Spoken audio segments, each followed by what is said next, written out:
Buenas noches, amigos del misterio. Hay lugares que parecen estar vivos, aunque nadie los habite. Lugares que respiran en silencio y que observan a quienes se atreven a acercarse. Hoy viajamos hasta una casa abandonada que, según los vecinos, nunca estuvo realmente vacía. Dicen que por sus pasillos aún se escuchan pasos, que las luces se encienden solas, aunque no haya electricidad, y que, en ciertos momentos de la noche, alguien o algo se asoma por la ventana del piso superior. Los más antiguos del lugar aseguran que la casa guarda un secreto tan oscuro que quienes han intentado descubrirlo no han vuelto a ser los mismos. Acompáñenme. Respiren hondo, porque esta noche vamos a cruzar la puerta de un sitio donde la realidad se rompe y la oscuridad tiene nombre propio. A bordo de esta música continuamos nuestro viaje por la España sagrada, por la España ancestral, por la España del símbolo antiguo y que todavía ilumina y proyecta cosas interesantísimas.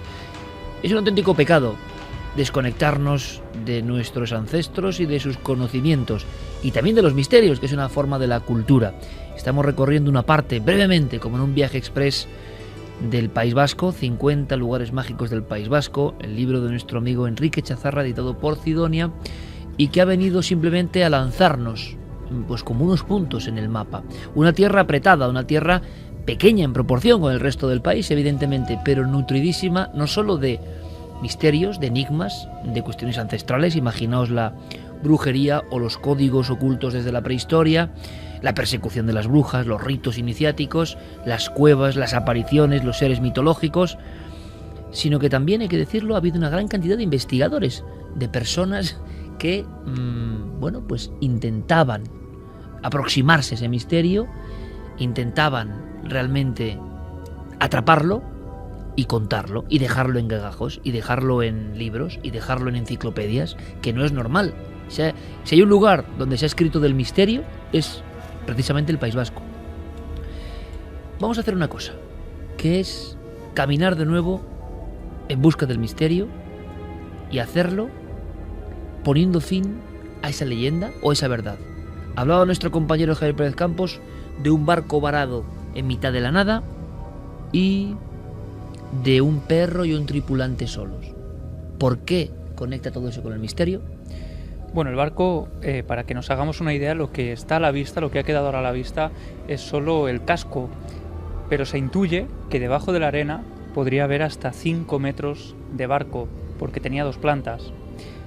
Nos hemos quedado con la historia de ese perro del capitán, el perro guardián del barco, que cuando los carlistas intentan subir a bordo para llevarse pues la mercancía que éste llevaba a bordo, el perro, enfurecido, pues defiende ese barco, hasta tal punto que los carlistas se ven obligados a disparar contra él y matar al perro. También tenemos a ese personaje, a esa persona que iba a bordo y que desaparece. Las crónicas no dejan ni rastro de él, como si se hubiera esfumado en esa historia. Algunos dicen que pudo ser acogido por una familia de Zarauz, otros que se lo tragó el agua, pero lo cierto es que no hay ni rastro de él. Y lo que ocurre es que de repente la leyenda, o quizá la historia que conocen los vecinos de Zarauz, acude también a los medios, porque allí nos contaron, Gary Berasaluce, el concejal de Cultura, a quien agradecemos su apoyo, pues nos relataba cómo era conocido en la zona que cuando los restos del Gustav, los esqueletos, los huesos del Gustav aparecían en la arena, algunas personas que se adentraban en ese casco, como hicimos nosotros, sentían un frío muy especial. Aunque fuera hacía calor, cuando uno atravesaba esas últimas maderas sentía un frío que no era normal. Pero lo más sorprendente, y que también nos relataba Gary, es que en algunas noches frías, noches de temporal, noches de niebla, aún se escuchaban unos ladridos de perro que parecían surgir de las aguas. 3 y 11 minutos. Una leyenda, bien. Un casco en mitad de la playa, bien. Y una historia en un lugar que puede ser considerado turístico, pero que de pronto llega el temporal y se desentierra algo que solo los más antiguos conocen. Bueno, y nos impresionó además que nosotros acudimos a verlo cuando había bajado la marea. Eran las 5 de la tarde aproximadamente. Pero cuando regresamos al sitio para grabarlo de noche, lo que descubrimos es que las aguas habían vuelto a tapar los restos del Gustav, y era todavía una imagen casi más espectacular, porque algo que estaba allí, que sabíamos que había estado allí unas horas antes, que nosotros habíamos grabado, de repente prácticamente había desaparecido. Tuvimos incluso que adentrarnos en las aguas para ver sobre las olas pues los últimos trozos de ese barco varado en la playa. En esta ocasión, Enrique, los sonidos, como en La cueva, que es portada de tu libro, son protagonistas. La gente, por algún sentido, durante generaciones, conecta con la historia antigua porque se oye un ladrido, un lamento, un alarido de aquellos que fueron asados vivos dentro de la cueva. Es decir, el sonido es el último nexo con el misterio. ¿Y se escuchará algo en nuestro siguiente destino? El nombre es sugerente, porque hemos oído hablar de él. Sabemos de investigaciones. Es más, hace poco se halló casi casualmente, en mitad de unos supuestos orbs, algo que cruzaba la pantalla dentro de las salas de ese palacio. Un rod, posiblemente, un bastoncillo volador, un insecto raro, pero que desde luego es sorprendente. Y es que en ese lugar hay muchas sorpresas desde la antigüedad. Hablamos del Palacio de Narros. Continúa el viaje, Enrique, ¿dónde vamos? Pues como tú hubieras dicho, en el mismo Zarauz, en primera línea de playa, tenemos el Palacio de Narros, ¿no? Un impresionante palacio que fue usado por la reina Isabel II para, digamos, como residencia veraniega, que incluso llegó a poner de moda en el mundo de la nobleza el veranear en la zona de Zarauz, porque venían, digamos, nobles de toda Europa, incluso de España, a veranear, ¿no?, en esa zona de Zarauz. Pues bien, en este palacio siempre ha habido tradición de que ocurren fenómenos extraños. Es voz populi en Zarauz de, bueno, que hay apariciones, fantasmas, en fin, todo ese tipo de fenomenología. Y de alguna manera la historia es curiosa, ¿no?, porque aquí se entremezcla un poco todo ese tipo de supuestos sucesos extraños con la, digamos, leyenda y con la carga histórica pura y dura de los hechos, ¿no? Cuéntame primero un poco, aunque sea en una fotografía, sí, los sucesos. ¿Qué dice la gente que ocurre? Para luego ir a la historia y ver si hay algo que tiene un nexo de realidad, que es lo que tú has hecho en este libro. Concretamente, hay una sala en este palacio que se denomina la Sala Azul, por el tipo de decoración que tiene, que resulta que, bueno, ahí hay crónicas, hay testimonios de personas que dicen que, bueno, hay, digamos, presencias, hay cuadros inquietantes, sobre todo de una monja. Que es curioso que la última, digamos, el último dato que podemos aportar sobre esta monja es una monja que nació y vivió en Vitoria, Micaela de Aguirre, que tiene una historia también muy curiosa. Y hay un escritor, Luis de Coloma, que resulta que dice que él, cuando estaba alojado en el palacio, en esta Sala Azul, vio como la monja del cuadro se movía, que ese cuadro se movía, y lo cuenta de una manera como que no era una ensoñación, ni mucho menos. ¿De qué año hablamos, Enrique? Pues hablamos de 1912, exactamente. Hay que decir que Luis Coloma es el escritor que, bueno, se inventó el relato famoso del ratoncito Pérez, y de esa manera lo detalla en sus crónicas, ¿no?, que él, digamos, tenía mucha inquietud en esa sala y de alguna manera fue testigo directo, en una ensoñación, insisto, de cómo ese cuadro se movía, ¿no? Es más, estoy recordando que la investigación que tú antes comentabas, realizada por el grupo EFTA en su época, intentaron grabar este cuadro y no había manera de que la cámara, digamos, el objetivo enfocase de una manera correcta el cuadro, cuando en otros puntos de la sala no había ningún problema de este tipo, ¿no?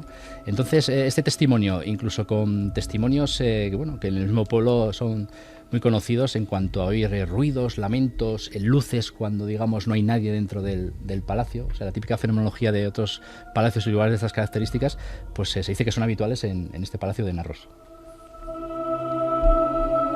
Vayamos al trabajo del investigador, auténtico y honesto. Vamos a ver qué hay en la historia, vamos a ver si hay otra raíz, ¿no? Sí, se cuenta que, bueno, está constatado de alguna manera que en 1572 llegó a la playa de Zarauz un náufrago, el cual era un hugonote, un cristiano protestante que abrazaba la doctrina calvinista, que, digamos, venía huyendo de Francia porque se estaba cometiendo lo que era la masacre de los cristianos, ¿no?, en la noche de San Bartolomé, un 24 de agosto. Entonces este náufrago fue acogido por los señores de Narros, y entonces, llegó un estado lamentable, de alguna manera intentaron salvarle la vida, pero al final se les fue y falleció en la Sala Azul, ¿no?, que antes estábamos comentando. Se cuenta también que este hombre, cuando fueron a dar la extrema unción, resulta que, como, digamos, el cura era católico, se negó a que, digamos, a recibir ese último sacramento y murió sin ningún tipo de extrema unción, ¿no? Entonces, claro, la gente hilando de alguna manera pues relaciona, digamos, esos sucesos extraños de la famosa Sala Azul con la presencia de este hugonote, que incluso se dice que en el aniversario de la matanza que te estoy comentando, todos los 24 de agosto, como que los fenómenos se reproducen con mayor virulencia en esta Sala Azul.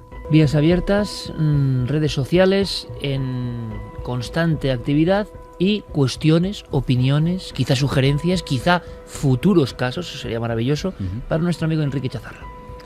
Pues Silvia Pallarés pregunta qué similitudes hay con lo ocurrido en Ochate y lo acontecido en la Musara. ¿Puertas a otras dimensiones? Hombre, ya sabéis que yo en el tema de Ochate soy más que crítico, ¿no? Porque, digamos, la parte histórica, de alguna manera se está demostrando documentalmente que la historia que se nos ha contado de las epidemias y de Ochate asolado por esas... Sigue siendo gran clásico de todas formas, y hemos visto ahora mismo el fenómeno de que la primera pregunta... Sí. Siempre es Ochate. Incluso, o sea, se haga lo que se haga y se diga lo que se diga, va a ser siempre como el faro del misterio, ¿no? Claro. Y más que nada, mucha gente, bueno, en estos días de promoción, en medios de comunicación, la pregunta, digamos, obligada que hace la gente, oye, ¿está incluido Ochate en este libro de los lugares mágicos, no?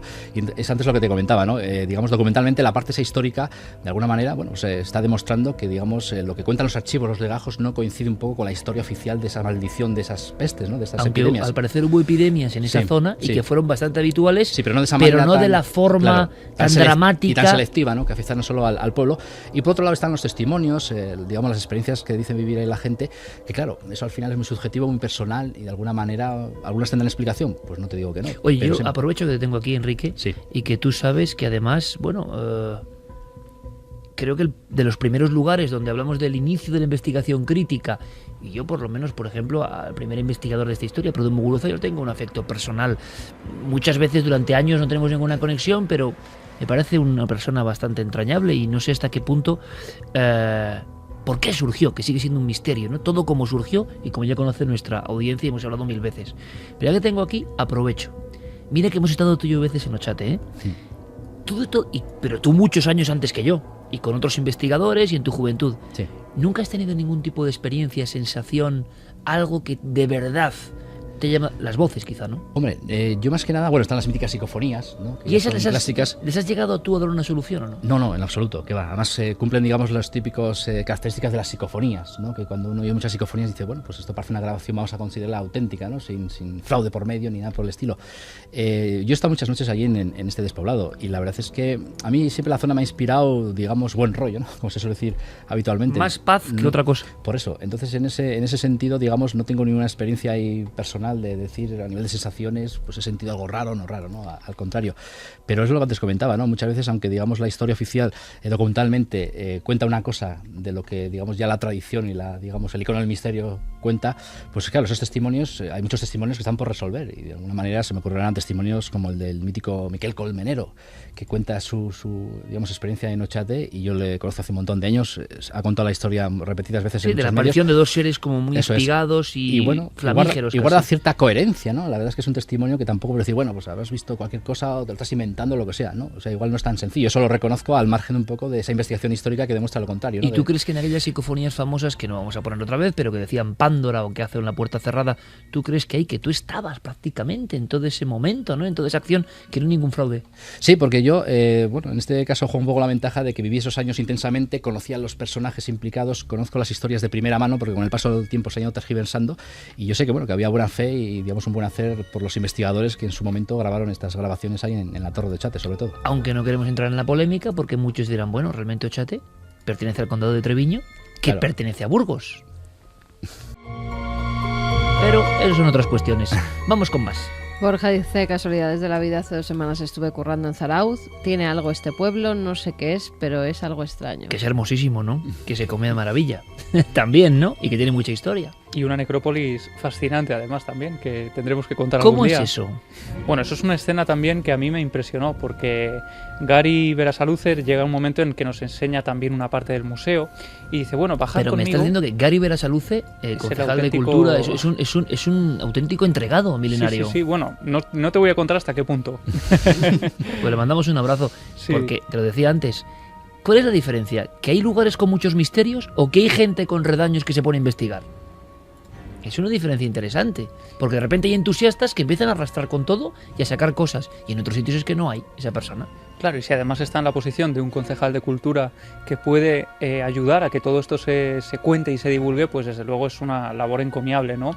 Y Gary nos condujo hasta el museo, bajamos a un sótano y lo que descubrimos es que el suelo era completamente acristalado y debajo lo que se veía era una necrópolis que tenía miles de años, los esqueletos perfectamente formados, uno al lado de otro, casi en hilera. Ellos habían hecho unas obras impresionantes para que todo estuviera perfectamente acondicionado, para que esos huesos perduraran, y lo que nos decían es que la necrópolis se extendía probablemente hasta los propios jardines del Palacio de Narros y que quizá esto tuviera también que ver con la historia, pero lo más sorprendente es cuando nos conducen a la iglesia parroquial.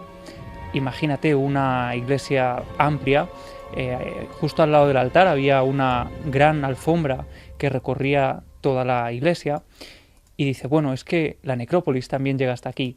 Y en ese momento, en la oscuridad de la iglesia, Gary descorre esa alfombra y lo que encontramos es una franja de suelo de cristal y debajo esa necrópolis, esos huesos.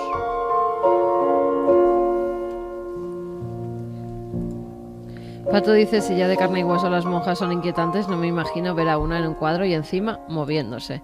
Inquietantes porque también este hombre, muchos son muy amables, ¿no? Ya, pero por las vestimentas más que nada. Bueno, sí, tipo espectro a veces y se ven. Claro. Ya. Cuando son algunas, pues eso, que van muy como las de Reina tapadas. Sofía, vamos, como los que parecían el Reina Sofía. Exacto. Entidad Oscura dice, a veces cuando hay temporales salen a la luz cosas que llevaban ocultas muchos años y que sorprenden. Iker Hurtado, Euskadi, profunda tierra de leyenda y mitología. Aquí os esperamos siempre. Borja nos dice, si hay un lugar que tiene magia, es Urbasa. Estamos muy de acuerdo, pero nos marchamos, casi como cierre, como broche, a otro palacio, mucho más desconocido. Bueno, el de Narros yo creo que es bastante desconocido. El palacio, dice Enrique, maldito de Güeñes. Así que cogemos el GPS y nos colocamos en situación. Esta vez vamos a la provincia de Vizcaya, en la localidad de Güeñes.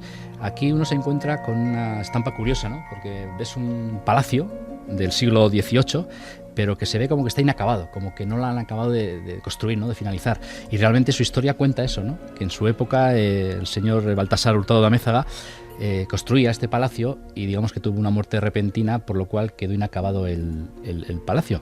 Entonces, a partir de entonces ya, bueno, las habladurías de la zona ya comentaban incluso que a este noble le habían echado los nobles de la zona también una especie de maldición y una especie de, incluso que habían ido a donde un hechicero de Balmaseda a pedir sus servicios para, digamos, echarle una especie de maldición a este hombre para que no acabase ese un trabajo de magia negra, ritual, ancestral vasca. Eso es. Tienen que buscar al individuo que hace estos trabajos en Balmaseda para que lance, ¿no?, un poco el sortilegio contra el palacio. Lo que pasa es que estas son historias que se mezclan un poco con lo que es la leyenda, ¿no? Pura y dura, el relato legendario, con esos relatos históricos que a veces no sabes dónde empieza una cosa y dónde acaba otra, ¿no?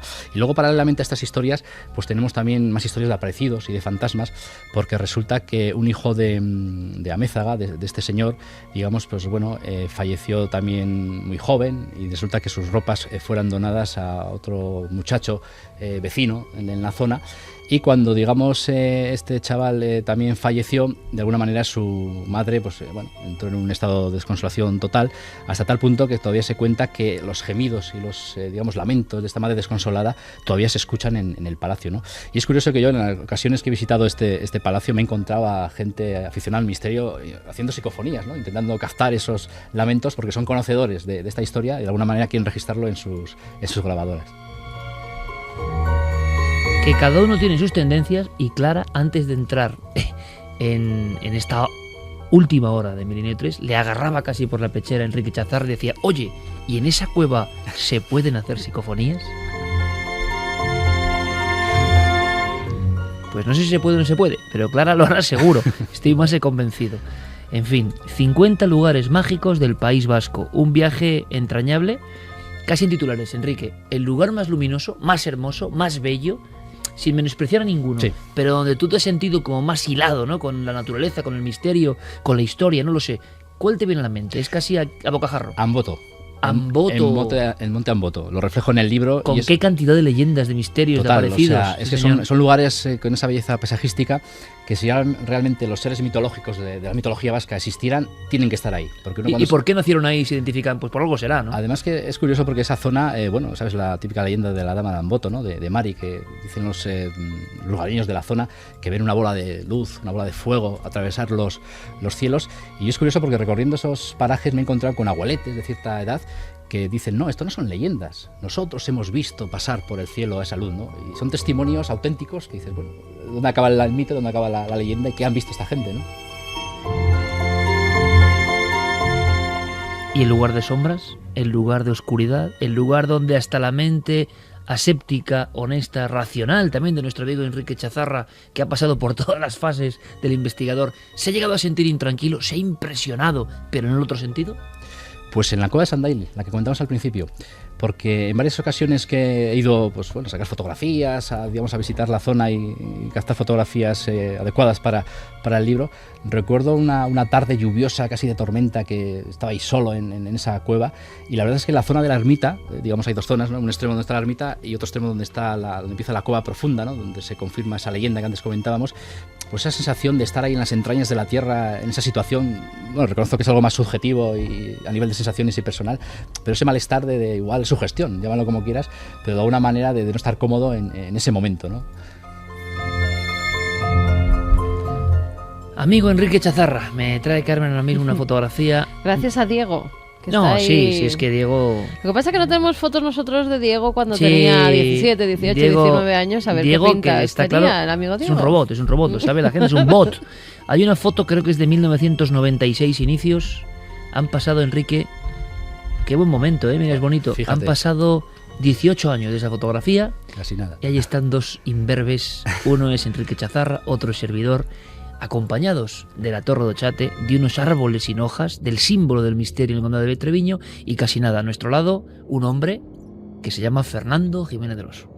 Pues amigo Enrique, que me alegra muchísimo, que tengas mucho éxito, y sobre todo que el éxito, ¿sabes cuál es?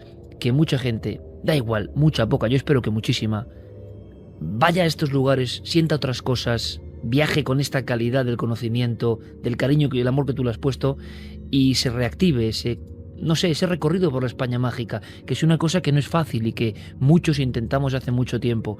50 lugares mágicos del País Vasco, y el que más te ha impresionado, créeme que te comprendo, una cueva.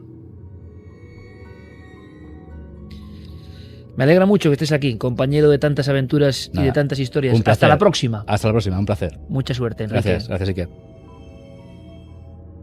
3:30 en punto.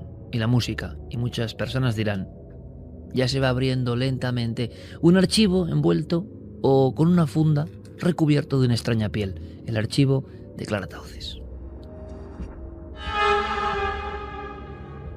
Y creedme que a mí este caso me puso en su día la carne de gallina. Y ese nexo ya está trazado y ya nadie lo cambia. Leíamos 2 recortes la semana pasada, Clara, y no pudimos abordar el asunto. Esta noche la fortuna o el infortunio hace que sí, que lo abordemos. Repíteme, por favor, aquellos titulares en El Mundo sorprendentes. Sí, eran de febrero del año 95, catalogados como fenómenos paranormales. El titular era «Los poltergeist toman un piso en Coslada». Y luego añadían «Los vecinos dicen que hay ruidos extraños en un piso que está vacío». Empezábamos esta historia de esta noche a lomos de la actualidad. Una celebrity investigaba, al parecer, una extraña muerte, un pasado tumultuoso, a raíz de la obtención de una fotografía. Pero hemos dicho que son cosas propias de este tiempo. Ahora casi vamos a la prehistoria. Hablar del 95 es hablar de la prehistoria, de otra España, de otro mundo. Pero el misterio también estaba ahí.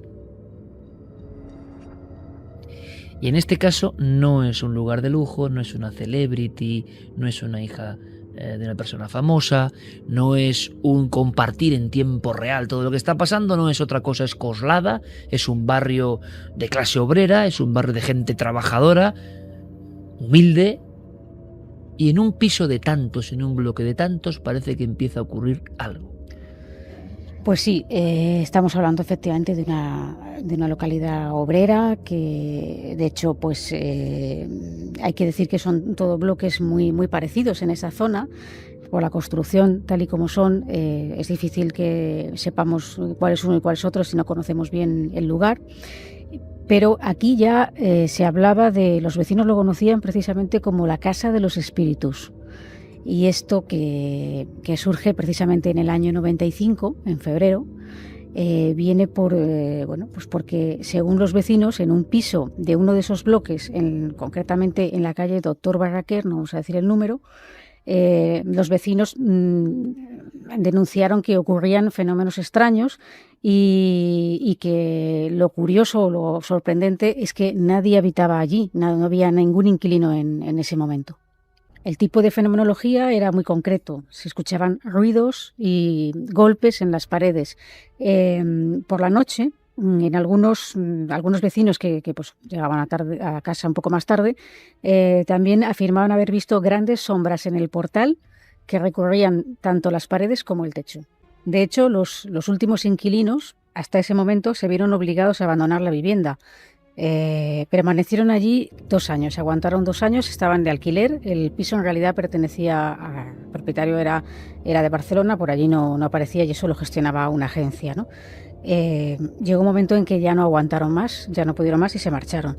Era una pareja joven con un niño de corta edad. Y es precisamente cuando ellos se marchan cuando los vecinos dijeron, bueno, pues ahora dejaremos de sentir estas cosas. Y resulta que los vecinos decían que se habían acrecentado, que esos ruidos y esos golpes seguían escuchándose tanto de día como de noche. Esta joven pareja, durante ese periplo de 2 años que no sabían bien cómo solventar esta situación, habían acudido a un vidente, un presunto vidente, vamos a decirlo así, quien acudió a la casa y les dijo que no ellos tenían ese problema, no era un problema de ellos, no era un problema que les estaba sucediendo a ellos en lo personal, pese a que el hijo había enfermado con una enfermedad relacionada con la sangre que en teoría era hereditaria, pero que ninguno de los miembros de la familia, tanto de él como de ella, la tenían, o sea que no sabían cómo lo había contraído. Decían que no era un problema de ellos, sino del lugar, y que por tanto los fenómenos les iban a continuar sucediendo. Ellos también escuchaban estos ruidos y estos golpes tan extraños que decían que era como si vinieran del interior de las paredes. Y un día, en medio de todo ese caos, en un momento de desesperación, una intuición, llámalo, no sé cómo llamarlo, pero algo que no es muy normal, la verdad. Y esto es lo curioso, porque si ellos hubieran conocido esta historia anteriormente, pues entonces podemos hablar de una especie de contagio psíquico, de sugestión, pero ellos no sabían absolutamente nada. Deciden, aparte que habían también protagonizado movimiento de objetos, decían, ¿no? Sin que nadie los tocara, tenían la constante sensación de no estar solos, de que alguien los vigilaba, y en esos momentos ya de gran desesperación no se les ocurre otra cosa más que quitar el papel pintado de una de las habitaciones, porque, como digo, ellos tenían la sensación de como que el ruido venía de dentro de la pared, ¿no? Y se encuentran justo debajo con unas extrañas marcas, unas pintadas que yo no he llegado a ver porque no pude. Yo cuando llegué a la casa ellos habían ya abandonado el inmueble, pero las definieron como dibujos y símbolos de corte nazi y una estrella de David y un nombre dentro. Un nombre que a ti te da mucho miedo, Iker, eso lo vamos a decir, Charo. Sí, que no es que me dé miedo por el nombre, por supuesto, sino que me da miedo la situación de que tú quites un papel pintado de los años 60-70 porque crees que en tu familia algo está ocurriendo, que en tu casa algo está pasando y que lo que te encuentres no sean garabatos de niños, no sean cosas, sino que sea un nombre perfectamente escrito, con un significado, en mitad de la pared, sin ningún otro mensaje. Charo, simplemente. Sí, dices, como una pintada, pero ¿por qué alguien la puso ahí? ¿Qué sentido tiene todo eso? No sé si llegaron a averiguarlo. Bueno, pues La verdad es que ellos no se quisieron parar a averiguarlo y directamente se marcharon de ahí. Y entonces, bueno, pues es cuando llega este caso a mí y yo indago en la medida de mis posibilidades, porque claro, no siempre tienes la suerte de que puedes hablar con los testigos directamente, pero bueno, se hace lo que se puede y se intenta, y algo sí que descubrimos. En este caso, Clara, hay que ser muy conscientes. Yo me acuerdo que me impresionó mucho esta historia porque posiblemente era la primera vez que yo leí en un medio de comunicación nacional que un grupo de jóvenes, desde luego con presupuesto ajustado, era otra crisis la del 95, pero era otra crisis. Tenían que abandonar un piso por una única cuestión: los fenómenos que estaban ocurriendo dentro. Y aquella descripción y descubrimiento de los signos y el nombre fue como el detonante. A mí, yo no había escuchado nada parecido hasta aquel momento. Además, bueno, en este caso no sabemos si la sugestión pudo jugar un papel importante o no, pero lo que sí está claro es que ellos no buscaron en ningún momento hacer algún tipo de negocio o de hacerse notar o darse popularidad con este caso, porque como digo, ellos ni siquiera se llegó a publicar sus nombres, se marcharon de allí y el caso fue denunciado por los vecinos de las viviendas de alrededor, es decir, de los pisos de tanto de arriba como de abajo, etcétera. Que seguían escuchando grandes golpes, movimientos de objetos, de muebles, lamentos dentro de ese piso donde no había nadie, sí. Y estaba perfectamente controlado y cerrado, que no había nadie. Exacto. Entonces, bueno, pues cuando llegué, como digo, ellos ya no estaban, no había portero físico, no es como hablamos, es de unas viviendas que, en fin, no cuentan con grandes lujos, el piso de hecho era muy pequeño. Y bueno, pues tuve la oportunidad de hablar con algunos vecinos que, si bien estaban un poco reacios a contar un poco la historia, sí que me confirmaron que todo ello era cierto. Es decir, todos con los que hablé me decían que efectivamente se escuchaban esos golpes y que, bueno, pues que no sabían de dónde procedían, o sea, procedían de esa vivienda, pero sabían por qué se producía este ruido, ¿no? Pues, ¿qué haces en estos casos? Empiezas a indagar por todo lo que puedes, ¿no? Entonces visité un bar de la zona próximo al bloque de viviendas, y allí coincidí con otros vecinos y de la zona y también del inmueble, quienes me confirmaron que hacía 3 años, anteriormente a que esta pareja habitara en ese piso, lo había ocupado una mujer que, al parecer, según me dijeron, se dedicaba a la evidencia. Me contaron que practicaba la Ouija y que realizaba otro tipo de rituales que yo, la verdad, por sus conocimientos no me sabían definir, ¿no? Decían cosas raras, sabemos que eso es muy amplio, pero sí que me confirmaron, o bueno, por lo menos me dijeron que sabían que ella había comprado una bola de cristal en una tienda del barrio. Entonces la calificaron, si no me equivoco, para que veamos, sí. Año 95, personas, vecindario, asustado, una pitonisa que hace cosas extrañas en un piso que luego se ha quedado marcado. ¿Sería el nombre? ¿Tendría algo que ver? Aquí esto es un poco, por lo menos dentro de las pesquisas de lo que yo pude llegar a conocer, pues ahí está un poco la resolución de lo que es el caso, ¿no? Fui al lugar donde esta mujer decían que había comprado la bola de cristal, más que nada porque ellos la conocían, la habían conocido y sabían un poco, podrían explicarme, a ver, esta mujer exactamente a qué se dedicaba, o algún dato que pudieran darme o facilitarme incluso la posibilidad de hablar con ella, si es que mantenían aún su contacto, pese a que ella no viviera ahí, ¿no?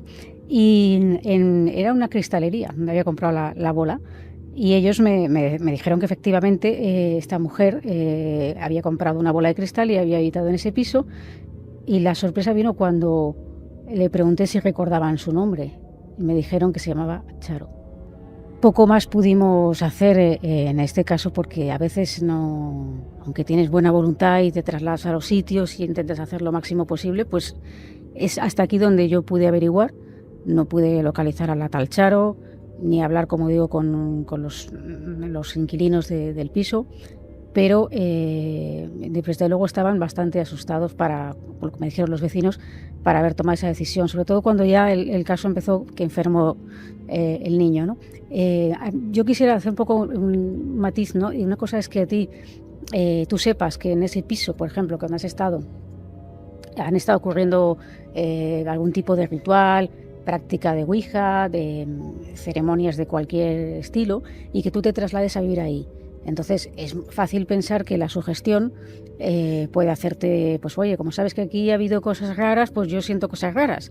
Pero esto es justo a la inversa, es decir, ellos empiezan a notar cosas raras y es cuando tiran del hilo, cuando descubren que ahí se hicieron cosas raras. Imagino, en virtud de lo que ha ocurrido muchas veces con la prensa generalista, que esos signos nazis, pues quizá podrían ser signos de invocación, símbolos rúnicos, cosas que quizá la prensa general no comprendió, como ha pasado muchas veces con el asunto del satanismo y demás, y que tendrían otro sentido. Ahora, un rito de pintar las paredes, el papel pintado, que quizá no era reciente porque tuvo que ser arrancado prácticamente, la coincidencia del nombre, hay algo que se nos escapa, ¿no? ¿Era la misma Charo la que hizo una invocación con su propio nombre? Claro, hombre, yo pienso que sí, sería muy extraño que realmente haya habitado una persona ahí que se llame igual y que ese nombre esté en las paredes, ¿no? También es extraño que ellos decidan quitar el papel pintado y descubran justo donde lo han quitado eso, ¿no? Eso también es un poco casual, ¿no? O ellos realmente eso que notan o eso que perciben viene de algún punto tan concreto que deciden arrancar el papel. ¿Hay algún caso de personas que ante lo que está ocurriendo arrancan el papel y también encuentran signos, la llamada casa del pentáculo, otro suceso? O yo estoy recordando como imagen, y además esa la viví, en la Avenida de la Paz hace muchísimos años, están tirando un edificio en Madrid y claro, queda una casa como con el esqueleto. Entonces uno ve el interior de las... Y es una imagen siempre, ¿no? Es un poco la columna de una casa. Quedan paredes blancas. Y en una pared blanca, que vaya usted a saber qué habitación sería, a mí eso me impactó. La cara de un demonio, pero la extensión de toda una pared blanca sin nada más. Y en un lateral, no en el centro, en un lateral, la cara de un demonio perfilado solo en negro. Y una cara que además no era la típica cara de un dibujante o de alguien que intenta frivolizar, una cara que tenía un contenido que impresionaba realmente y que estaba ahí. En Zaragoza pasó algo parecido. En Zaragoza, otra construcción, fue noticia también, aparecieron unos signos y una cara. Ha ocurrido en algunas ocasiones, pero quizá nunca con la intensidad, sea por lo que fuere, de echar a los inquilinos. Claro, bueno, es que hay que tener en cuenta que de puertas para adentro, quién sabe lo que cada uno hace en su casa, ¿no? Y qué gustos tiene y qué particularidades pues practica, ¿no? Estas cosas a veces son muy íntimas hasta que algo lo pone de manifiesto por circunstancias muy diversas, como puede ser el encontrarte tú con este esqueleto en medio de la ciudad y algo que se suponía era íntimo de repente está a ojos vista de todos. El archivo de Clara Tavoces. Y ahora rápidamente vamos a marcharnos con uno de los nuestros. Vamos a marcharnos con un compañero, con Nacho Ares. ¿Puedo adelantarlo? Sí, en este caso sí, porque es toda una autoridad. Y hay que presentarlo como esos que salen con un... ¿Cómo se llama? Esa persona, ¿no? El anunciador, o cómo será, de protocolo. Porque yo creo que a muchos les va a sorprender. ¿Y por qué? Porque Nacho combina dos actividades absolutamente diferentes. Bueno, yo creo que hay muchos nexos, ¿no? La historia, la biografía de lo absolutamente ortodoxo, sus trabajos, por ejemplo, en revista de arqueología antaño, y el puro y duro misterio, no solo arqueológico. ¿Habrá pasado el test de Diego Marañón, por tanto? Vamos a verlo. Buenas madrugadas. Identifíquese, por favor. Soy Ignacio Ares Regueras, más conocido como Nacho Ares. Voy a contar la historia de mi infancia. Nacho Ares es egiptólogo y escritor. No te escabullas en ese sentido y sé claro y directo y explícalo. Licenciado en Historia Antigua por la Universidad de Valladolid. Creía que era un tío muy serio, muy inaccesible y es horario de taxistas y panaderos. El tema del contactismo efectivamente está ahí. Han hecho un análisis de ADN a los fetos de Tutankamón. Cuando llevan desde los años 90, los pobres ya miran en qué estado están. Espero que lo disfruten. ¿Eligió usted al misterio o el misterio le eligió a usted? Yo creo que elegí el misterio. Había un montón de ofertas en la biblioteca de mis padres en Valladolid y me decanté, al igual que ellos, por el misterio. ¿En qué ocasión lo ha sentido más cerca? En Egipto en muchas ocasiones. ¿Cuál es su enigma predilecto? Si nos centramos en la civilización egipcia, todo aquello que está relacionado con la construcción de las pirámides y de grandes monumentos. ¿Y ese lugar mágico al que siempre querría volver? Y al que, por suerte, puedo volver muy a menudo es el Valle de los Reyes, en Luxor. ¿Existió ¿Existió una cultura madre? ¿Una edad de oro? No lo creo. Yo pienso que hemos evolucionado todos de una manera un tanto separada, sin tener contacto unos con otros, pero no creo que hubiera una cultura madre. ¿Somos producto del azar y la evolución o hay algo más? Del azar y la evolución, desde luego. Pero eso no implica que el azar y la evolución sea algo divino. Dios jugaba a los dados, ¿no? Que decía Einstein. ¿Qué hay más allá de la muerte? Vida, me consta. Una vida muy bonita. ¿Teme la llegada de ese momento? Más que la llegada, el momento de cómo se produce. ¿Supersticioso? No, en absoluto. ¿Es cierto que viaja con un oso de peluche? Es cierto, se llama Pacomio y tiene fotografías en todos los lugares del mundo donde he estado. Tiene 10 segundos para decirme cómo se construyó la Gran Pirámide. Dispare. Creo que se utilizaron rampas y algún tipo de maquinaria poco sofisticada que hoy no llegamos a comprender o entender. ¿Recuerda el mayor disparate que ha leído sobre la civilización egipcia? Sí, hombre, y se sigue leyendo que las pirámides fueron construidas por extraterrestres. ¿Cuál es la tumba más sobrecogedora del Valle de los Reyes? Yo creo que la de Seti I, que es la más larga del valle, con una decoración impresionante. Tiene una serie de textos que nos sumergen en el mundo funerario de los antiguos egipcios, muchos de ellos todavía sin comprender realmente, y desde luego es un viaje no solamente al pasado, sino una forma de pensar muy remota. ¿Qué es lo que tanto le fascina de la princesa de Éboli? Su belleza, su misterio y sobre todo, que por desgracia sucede mucho en España, el poco caso que se le ha hecho a un personaje tan importante de la historia. Me han contado que vive en una casa con historia. Pues sí, allí estuvo Cervantes. Dicen que esa misma casa alberga hoy una momia. ¿Realidad o leyenda urbana? Es una realidad. Se llama Carliños y es mi compañero de piso. ¿Cómo se embarcó en la nave del misterio? Por azar, por amistad y por avatares del destino. Iker y yo somos amigos desde hace prácticamente casi 20 años. ¿En qué cree Nacho Ares?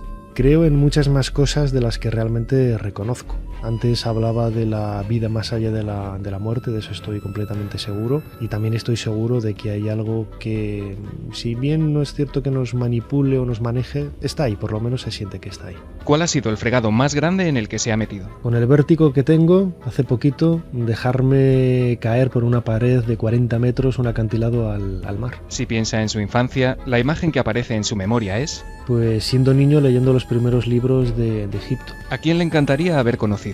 A Howard Carter, el descubridor de la tumba de Tutankamón.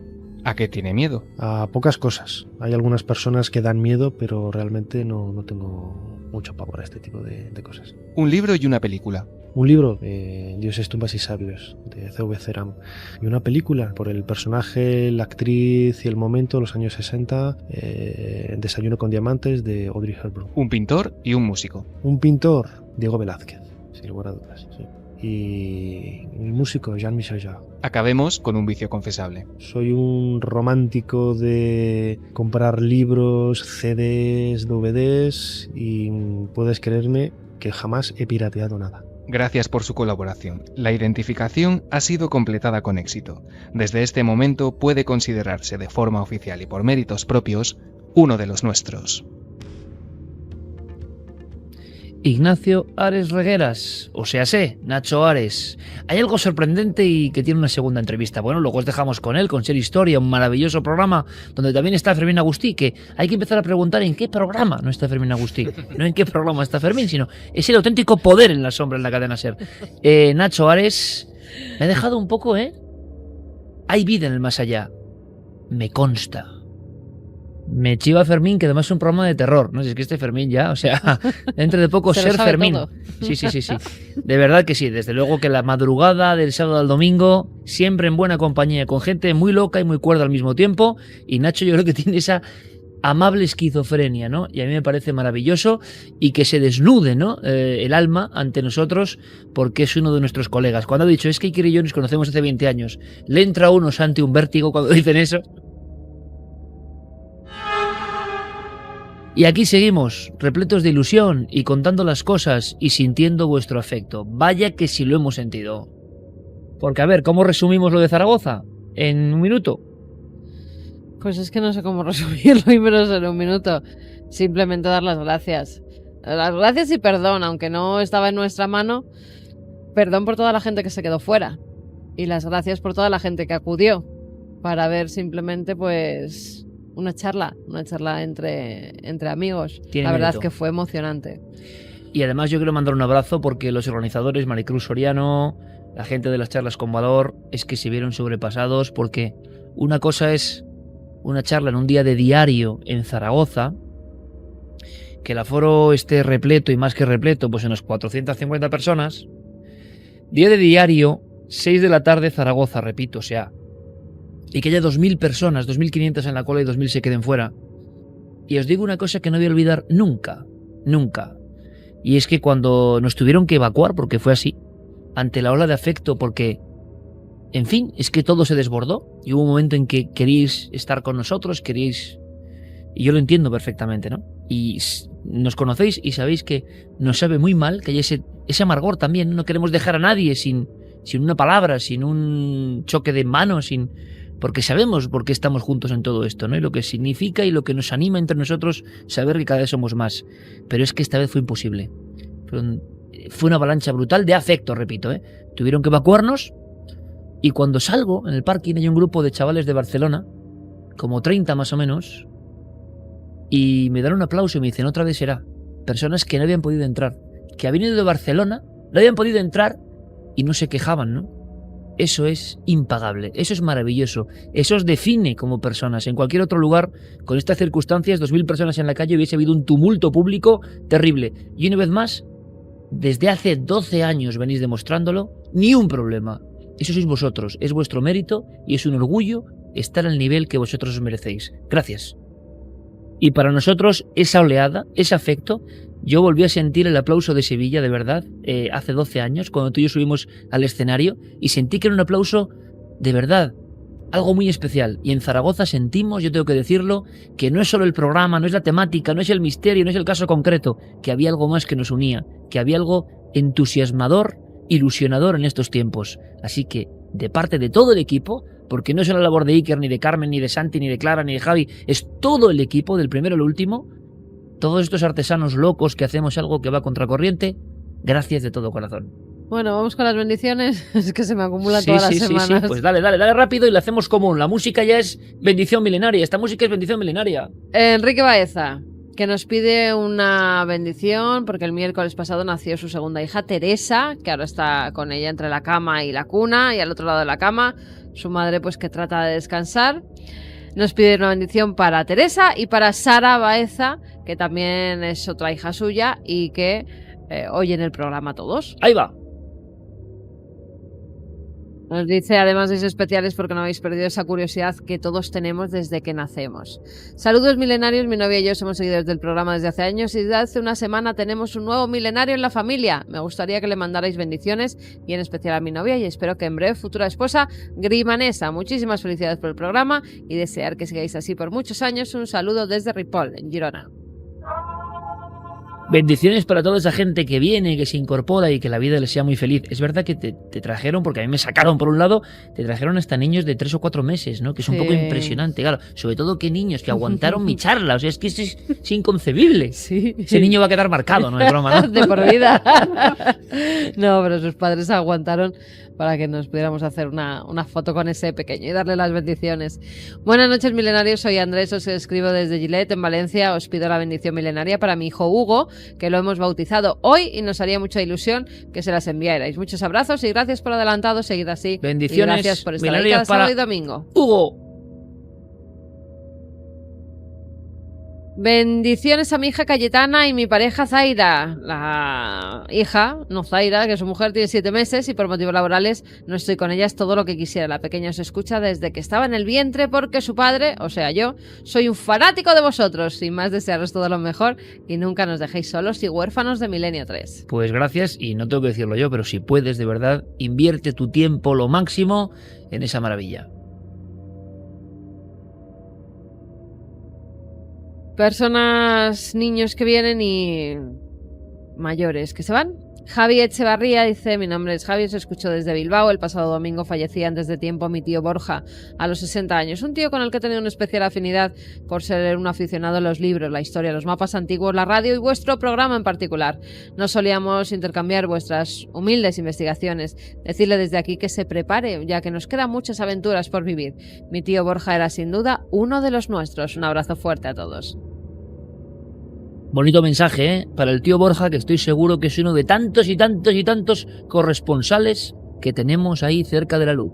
Gema de Alicante también nos pide un recuerdo para su padre, con el que, pues, cuando le decía que estaba leyendo un libro de Iker o de JJ Benítez o de Stephen King, le decía: pero tú, esas cosas de verdad las crees.